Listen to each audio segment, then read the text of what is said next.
Bien, alors les organisateurs de Genesis et Frédéric Chiche m'ont demandé de présenter l'embolisation utérine dans le cadre de traitement des fibromes utérins.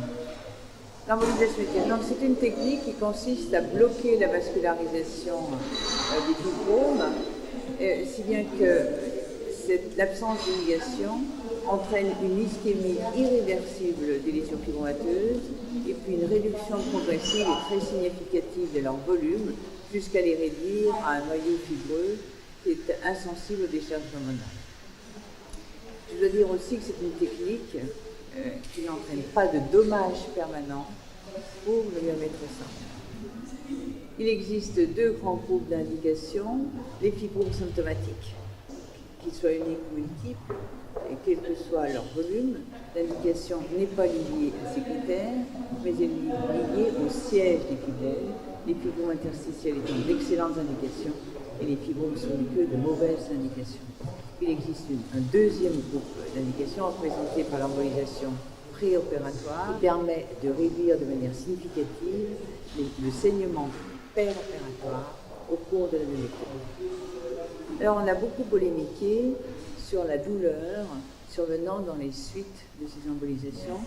Et il est vrai qu'au départ, les douleurs étaient très importantes parce qu'on ne sait pas la gérer. À l'heure actuelle, elle est considérée comme très modérée dans la mesure où cette douleur est traitée préventivement par des anti-inflammatoires non stéroïdiens et des antalgiques de type 1 ou 2.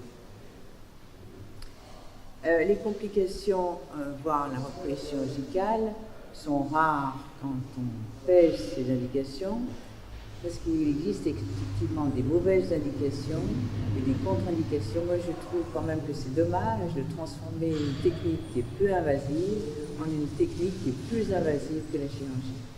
Je dirais pour terminer que l'embolisation utérine, dans l'embolisation utérine, les résultats sont bons à trois conditions.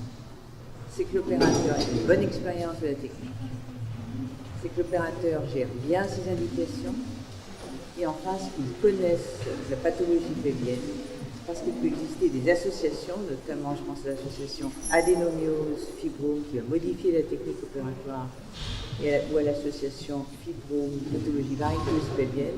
La seconde pouvant être symptomatique, alors que les fibromes sont tout à fait asymptomatiques.